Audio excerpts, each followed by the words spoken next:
exterior surfaces are eventually going to be affected by the weather, the elements, and need to be painted periodically. This house hasn't been painted in around 10 years, so while they're at it, the homeowners have asked me to give it a complete color update. What a transformation. This is such a great example of the power of paint. To give the house a more contemporary spin, I went with a really simple color palette. For all the woodwork and trim, I used gray, and for the windows, black. And yes, those really are the color names. However, for the front door, I used 10 Downing Street in Aura Grand Entrance, a nice high gloss, a richer black. Now, painting the garage doors is often a dilemma. I always get asked about the color. My rule of thumb is to go more neutral there so that the front door can be the real star. I love the scale of the existing light fixture, but to mix things up, we went more modern with the mailbox and with the house numbers. Gorgeous makeover. So Sharon is here now with ideas to decorate your floors, whether they're inside or out. So think about painting the floors. You can do that. I know sometimes, they get worn. They're, a lot of wear and tear, and you've sanded down your floor a million times, and you can't really do it one more time. So that's a good time to think about painting, or maybe it's at the cabin, or maybe it's your balcony, and it's a boring concrete slab. That's right. So I actually wanted to talk about this cute little vignette where we stenciled the floor. This could be wood, this could be concrete, but again, it's the idea of bringing color and pattern onto that area that is underfoot.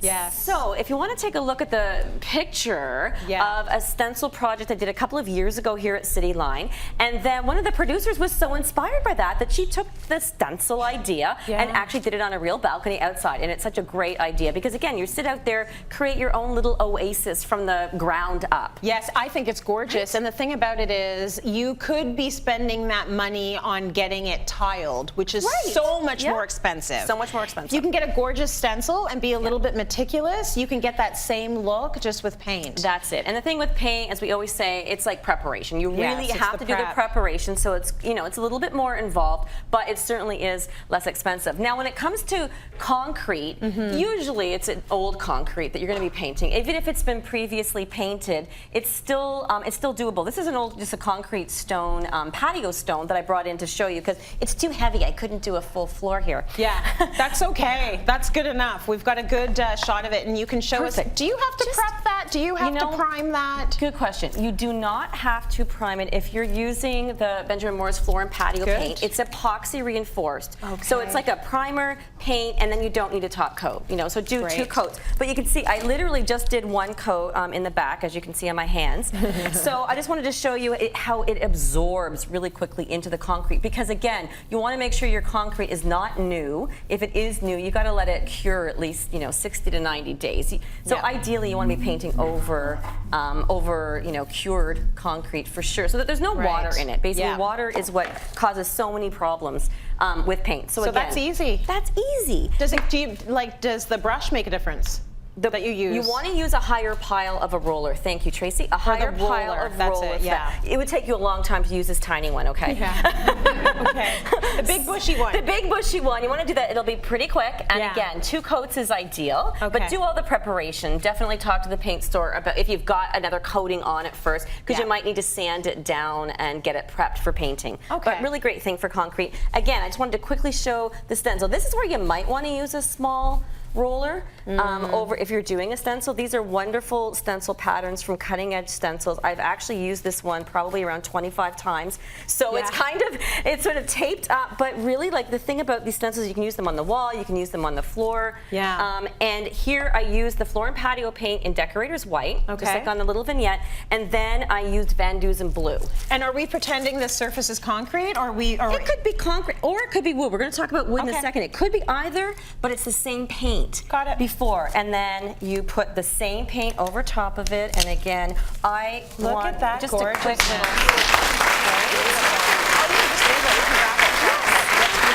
So again, when you're doing a stencil, it's really important that it sticks down. You're going to get a little bit of bleeding on the floor, not so much of concern. I always use a low-tack spray adhesive on the back. Place it down, rub it down with your hand before you put the stencil on, and then sure that it way, stays. and it'll avoid a lot of the bleeding. Okay. So done now that. Wood. Now this is a very nice hardwood floor. I'm pretty sure none of you are going to want to paint your beautiful hardwood floors. If it's that gorgeous, if it's you this won't gorgeous. need to. But I couldn't. No one wanted to give me a piece of their old floor for this demo. So weird, right? I don't know why. Okay. So even if it is old, it probably still has a urethane coating on it. So you want to really cut that. That's what is going to prevent the paint from sticking. So cut that with a good 60 grit sandpaper. Okay. Okay, you can use a machine to sand it down to rough it up. You can see, Tracy, here the difference where I use the 60 grit. Oh yeah. So it's rough. You want to get rid of that. And then super, super clean, TSP, a degreaser, whatever you've got at home. And then again, it's the same latex floor and patio paint. You can actually get any color now, which is awesome. Yeah. I went with boring decorator's white in this case. But if you look at some of the photos that we have, some of the Benjamin Moore photos where they've painted floors, the white, it just really cleans up a space. Like it feels, especially if the floors are a little aged and you're looking for that brightness and that, you know, the freshness, you're really going to get it with white. You're really going to get that with white. And That's lovely. it's definitely going to be something where it's an older floor that's taken, you know, it's had years of abuse. But certainly before replacing it, paint it. You can get a lot more life out of it. And I did want to quickly mention the exterior decks. I've done it so many times this year, but you know what? We never get sick of hearing it. And there's a lot of people out there doing these projects still now. So let's talk about the different kinds of stains we have out there. The solid stain, you're going to be able to get in absolutely any of the colors. So this is Hudson Bay, my favorite blue this year. This is Hamilton blue in a semi-transparent. And then here you can see just the teak. It's called teak. It's just a translucent stain with the clear coat over top of it. So you can do cedar, pressure treated, whatever you want, but please do all the prep first. Make sure it's nice and dry, and test out your color first. This isn't like the floor paint. You need a little bit more prep for this. You need more prep, absolutely. It's got, you know, the weather. You want to make sure it's clean. You want to make sure it's dry, more importantly, and then away you go. And then go for it. Thank you, Sharon.